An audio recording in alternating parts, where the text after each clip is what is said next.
Hi, so thanks so much for watching my channel.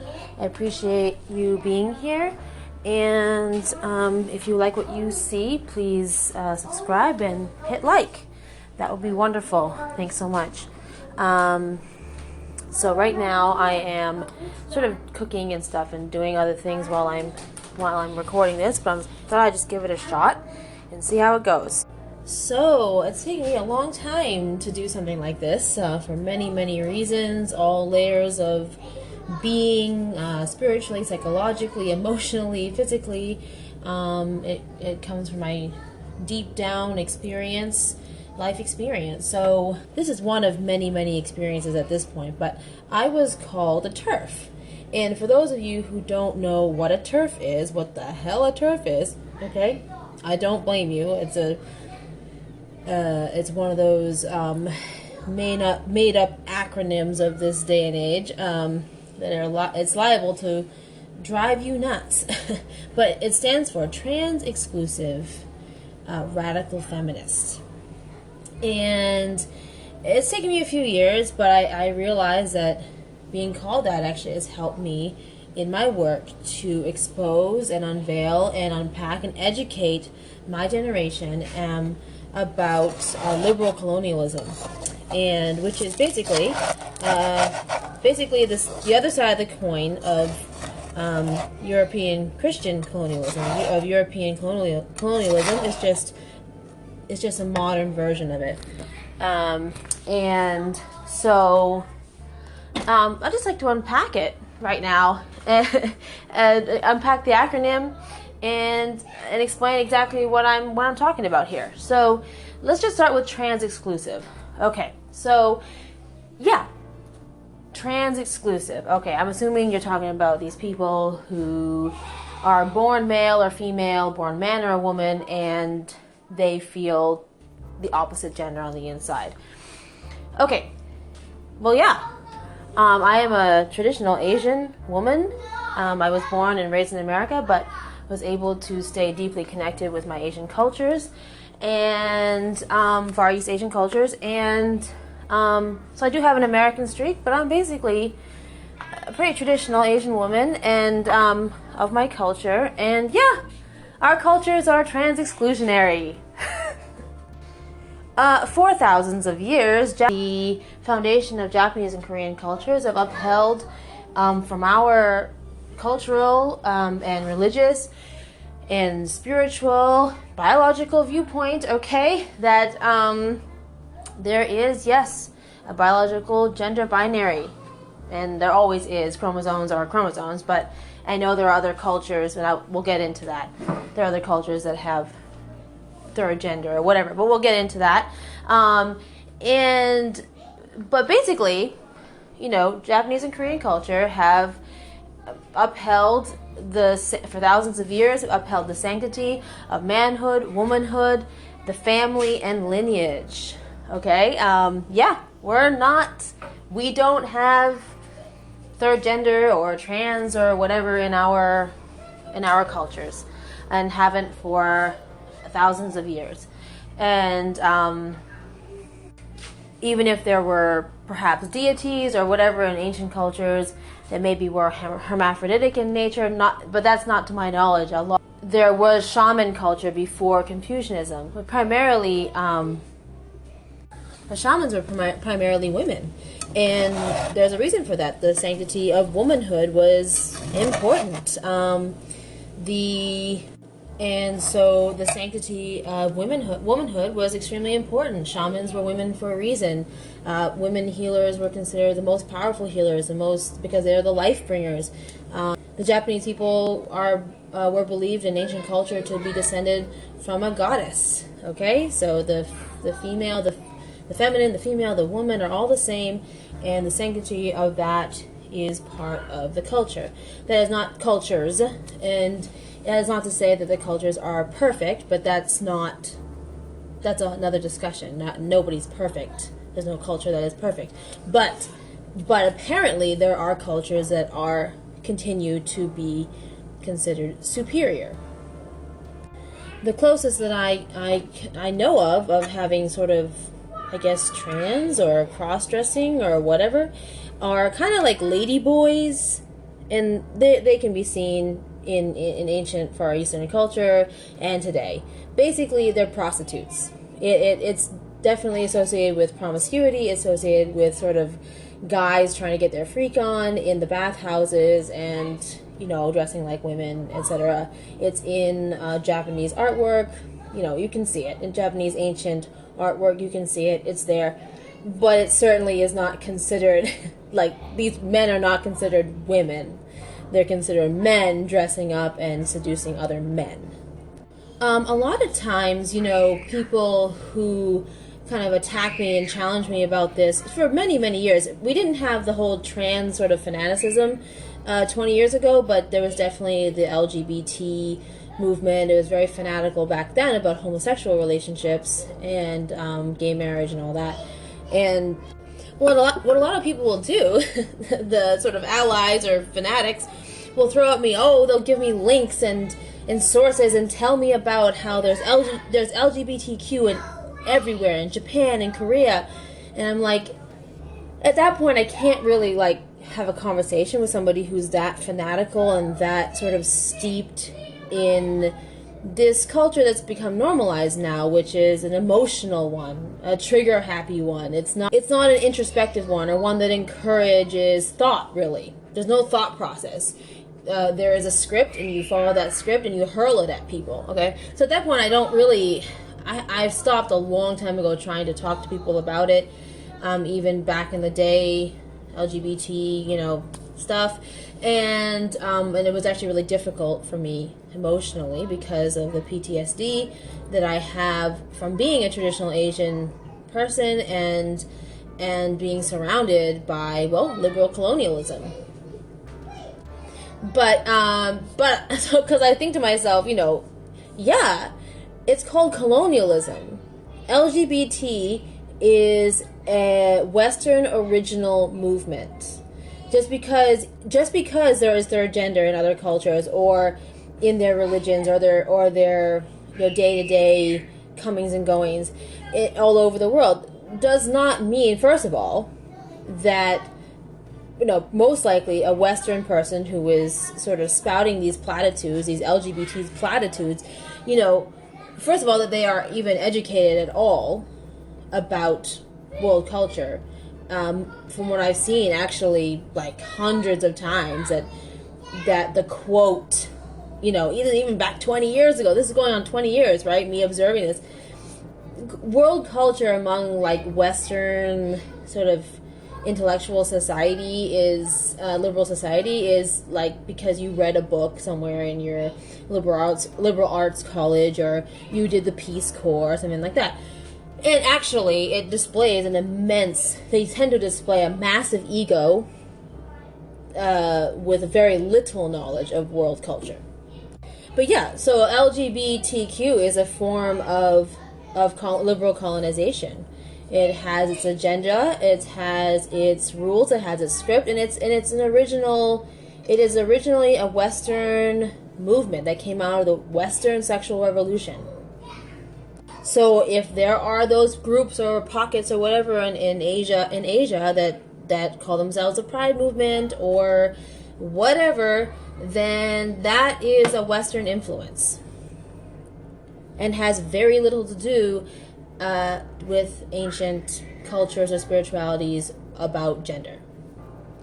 The destructive, toxic cherry-picking habits of colonialism in general, just everywhere from just stealing entire land masses all over the world to enslaving individuals to, creating laws and things like that normalize these things. Then there's that, and then there's all the way to just cherry-picking things in culture to sort of water down or westernize or make your own, or whatever.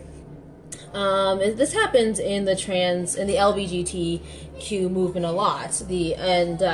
Where I'm often told that different spiritualities, in a popular one is the Hindu culture.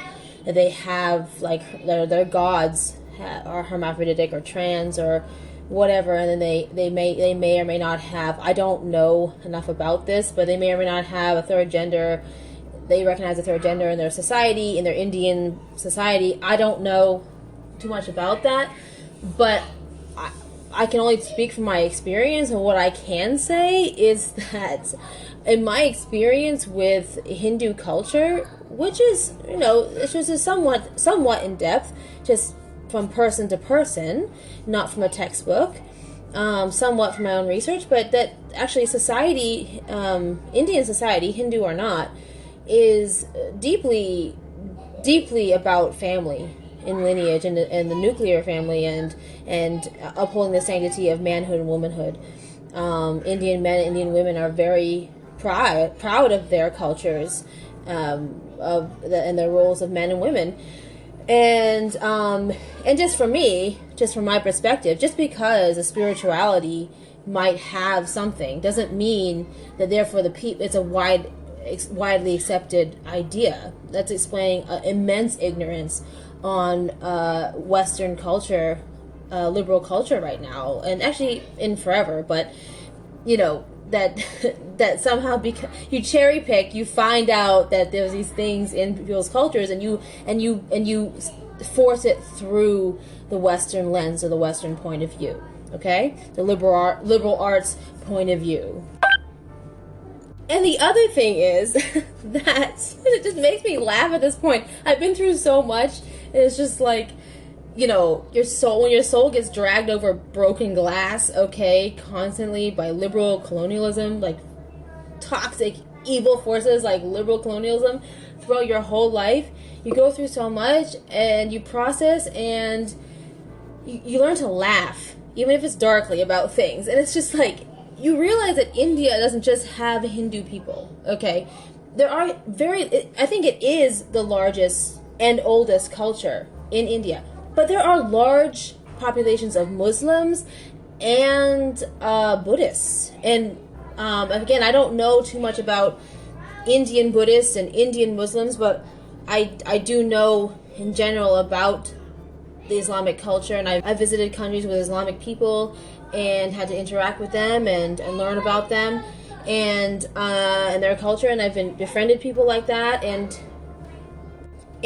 I actually, my Asian side comes from primarily Shinto and Buddhist traditions. And I can tell you that, first of all, from what I understand of most Islamic culture, is that the gender roles, the gender binary, is also considered very important.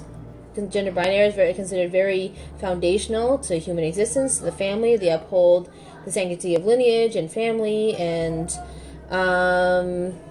that's from what I understand in most Islamic customs. And in the Buddhist customs, I have been exposed to many Buddhist cultures throughout Asia, and including my own heritage.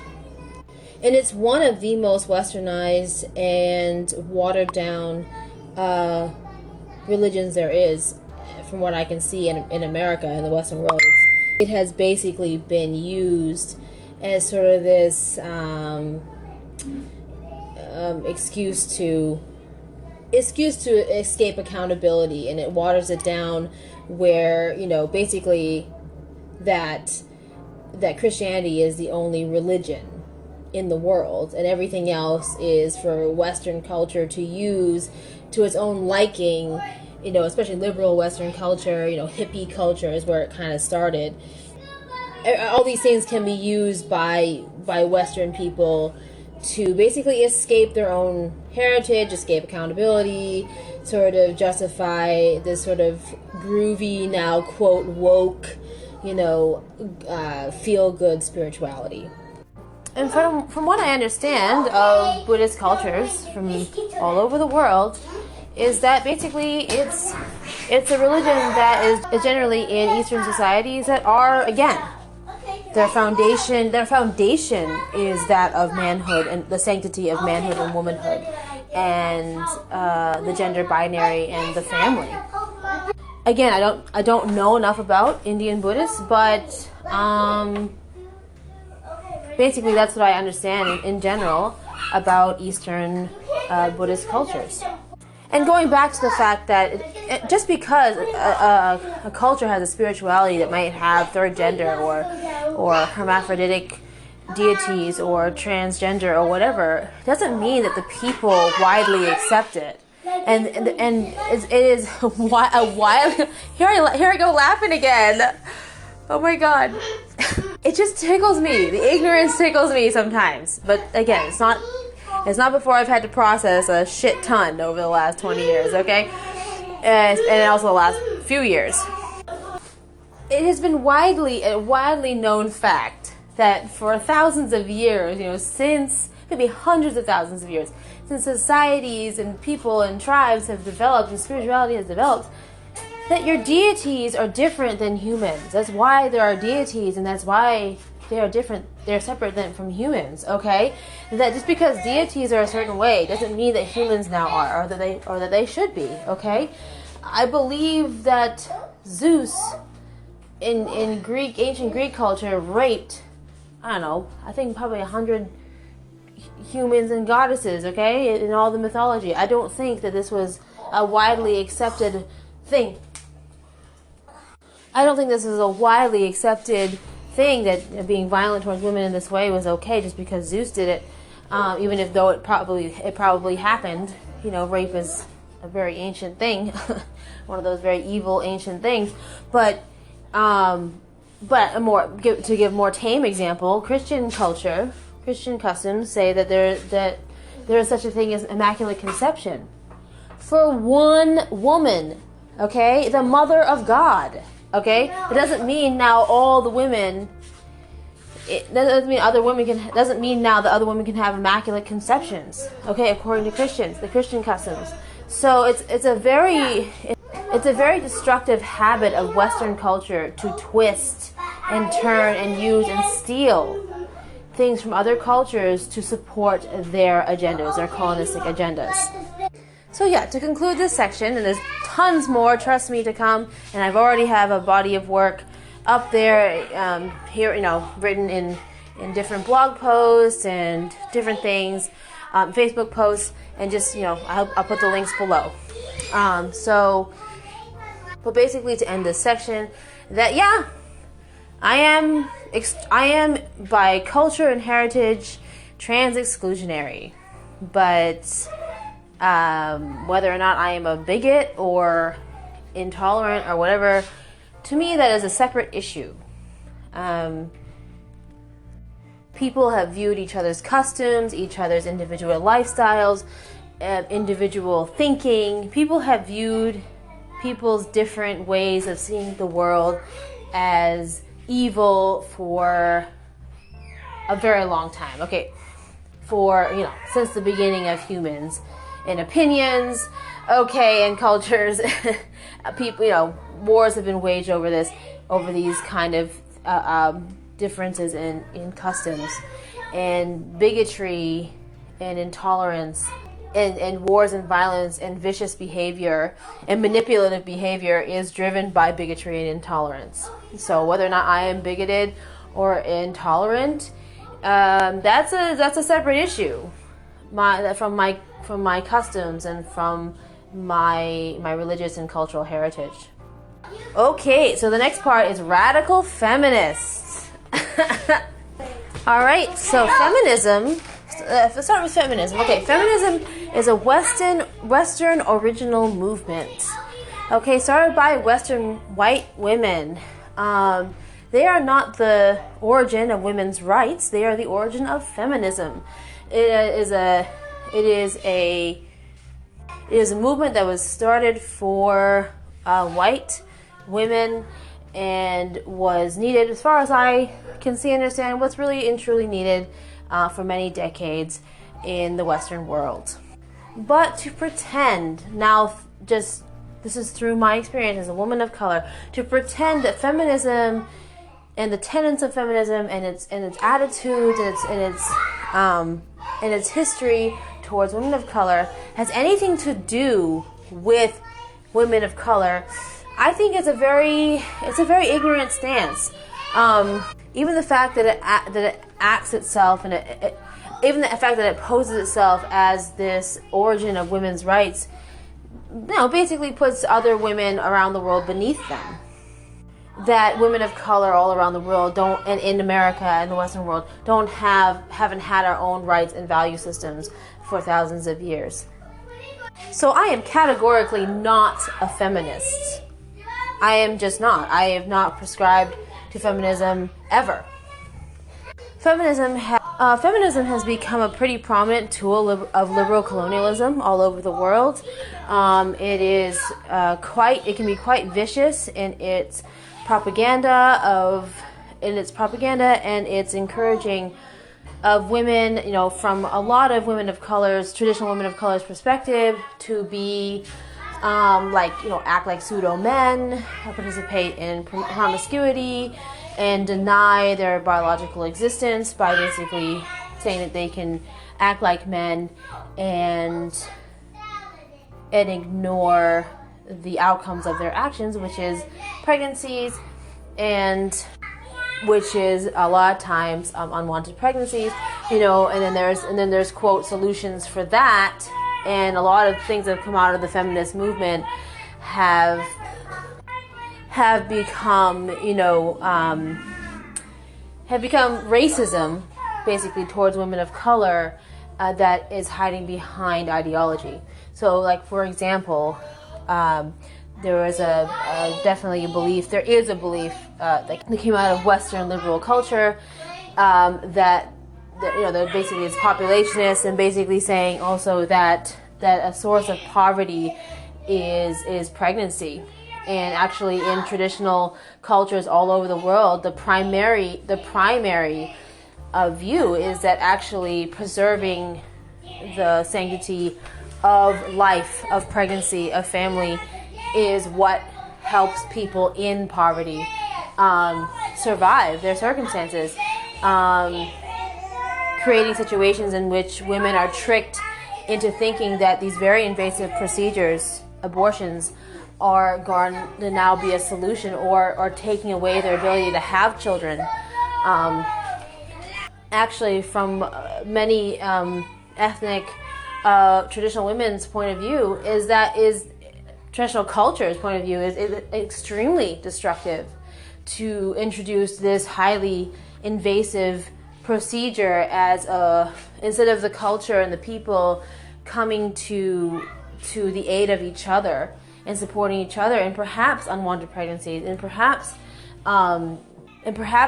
children that need to be cared for, instead of being that the primary goal, and perhaps having abortion as a very last resort. It is introduced as a primary resort, this invasive procedure that encourages women to not have a connection to their maternal instinct. And women having connection to their maternal instinct is the foundation of our cultures. Okay, it is considered sacred. It is considered the foundation of human existence. So, needless to say, I am not a feminist. It is, I definitely view it along with a lot of my ethnic traditional sisters and other women, even who are not women of color, who are Western women all over the world, that feminism is has become a tool of control, has become a tool of disempowering women, and the breakdown of the family, encouraging the breakdown of the family, and of womanly power. And the fact that someone would ever call me a feminist without knowing me at all is highly ignorant. It displays so much ignorance, and to them, it's amazing how much the ego tricks people into, if they just spew this toxin, if they just like spew these kind of sound bites everywhere, then somehow they're doing something, and somehow they're radical, and somehow they're edgy or woke or whatever. The ego really tricks people into that. And if you were actually culturally literate and historically literate, then you wouldn't just go around calling somebody a TERF, you know.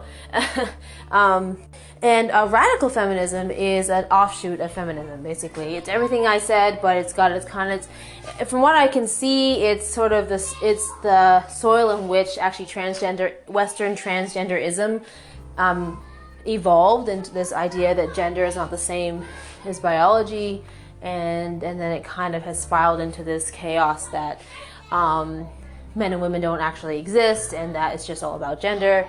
But a lot of radical feminists actually do recognize that, but at the same time, they are actually finding that they are being excluded, like viciously treated by the transgender movement, the transgender movement, and LGBTQ at large, because they didn't mean, the radical feminists, from what I understand, radical feminists separated gender from biology in females, saying that a gendered female is like a woman who dresses very, like, sort of more female typical way, you know, a very feminine way, and that a woman who isn't gendered in that way maybe would dress more masculine or express herself in a less feminine typical way. So this is being, you know, sort of viciously treated for decades, and now finally, with the cherry on top, with this sort of fanatical transgender movement, I have been called a TERF, and it's helped me in the end to unpack liberal colonialism, and it has helped me to show and educate my generation and the people of today who are listening, who will listen, of being actually culturally literate and having an introspective and humble view on people's cultures. And colonialism is alive and well today, absolutely, through the liberal movement. So thanks so much for listening and watching. I really, really appreciate it. And more to come. God bless.